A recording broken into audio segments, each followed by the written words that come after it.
یزید کو اچھا کہنے والے یزیدی ہی ہو سکتے ہیں، ظالم کو اچھا کہنے والا خود ظالم ہے، اور جو جس کی تعریف کرتا ہے تو وہ اسی کے ساتھ شامل ہے، جو جس کی تائید کرتا ہے وہ اسی کے ساتھ کھڑا کیا جائے گا۔ تو یزید کو اچھا کہنا جو ہے یہ کسی یوں کہہ لیں کہ سخت دل گردے والے کا کام ہے، مضبوط دل گردے والے کا نہیں، سخت دل گردے والے کا کام ہے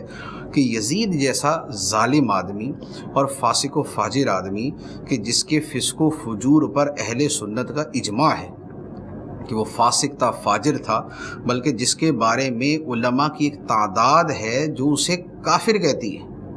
ہم جو احناف ہیں اور جو جمہور اہل سنت ہے وہ سکوت اختیار کرتے ہیں، یعنی کہ وہ کافر کہنے سے سکوت اختیار کرتے ہیں، لیکن جس کی فسق و فجور کی یہ شدت ہو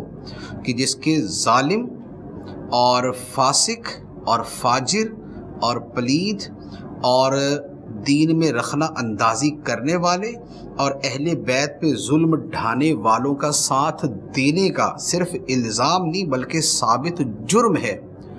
اس کے بارے میں یہ کہنا کہ وہ ٹھیک ہے، وہ صحیح ہے، تو اس کا مطلب تو یہ ہوا کہ جو اس نے ظلم و ستم کیا وہ ٹھیک ہے۔ تو اب جو یہ ظلم و ستم ٹھیک کہے کہ اہل بیت کو شہید کر دیا، امام حسین رضی اللہ تعالیٰ عنہ کو شہید کر دیا، ان کا سر تن سے جدا کر دیا، ان کے بدن مبارک پر گھوڑے دوڑا دیے اور ان کی جو ناش مبارک ہے اس کو ریزہ ریزہ کر دیا اور جن کے سر کو نیزے پر بلند کیا گیا، تو اگر کوئی اس کو ٹھیک کہتا ہے تو وہ تو اپنے دین ایمان کو دیکھ لے کہ اس کا کلمہ اس نے پڑھا بھی ہے یا نہیں پڑھا۔ تو لہذا یہ بڑا ایک سخت جملہ ہے کہ یزید کو یوں برحق کہا جائے۔ اچھا، یہاں پر ایک اور چیز عرض کروں گا، بعض لوگ کہتے ہیں کہ بھئی وہ یزید نے تھوڑی امام حسین کو شہید کیا، یزید تو اپنے وہاں تھا دمشق میں، امام حسین رضی اللہ تعالیٰ عنہ کو تو جو شہید کیا ہے وہ ابن زیاد نے کیا ہے۔ ابن زیاد کوفہ کا گورنر تھا، تو ابن زیاد نے لشکر بھیجا اور اس لشکر نے جا کے شہید کیا، تو یزید کا تو اس میں عمل دخل ہی نہیں ہے۔ اب یہ ایک عجیب وسوسہ اندازی ہے۔ بات یہ ہے کہ ابن زیاد نے امام حسین رضی اللہ تعالیٰ عنہ کو شہید کیا، کیا اس سارے واقعے کے بعد یزید نے ان قاتلوں کو کوئی سزا دی تھی؟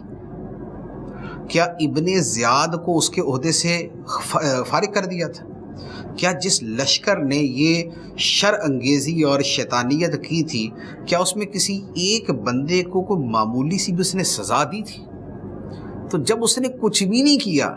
تو پھر کیسے کہہ سکتے ہیں کہ یزید جو ہے وہ اس فعل پہ راضی نہیں تھا؟ کیا جو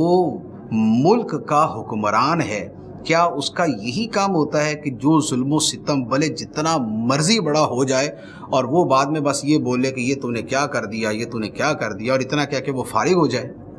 کیا دنیا کا کوئی قانون ہے کہ جو ایسے حکمران کے بارے میں یہ کہے کہ یار دیکھو نا اس نے تو اپنی ذمہ داری پوری کر دی تھی؟ کیا یہ اگر اس نے یہ دو چار جملے بولے بھی تھے تو کیا یہ جملے بولنے سے کیا اس نے حق ادا کر دیا تھا؟ کیا اس نے سزائیں دی تھی ان لوگوں کو؟ جب نہیں دی تھی تو پھر کیسے کہہ سکتے کہ شریک جرم نہیں تھا؟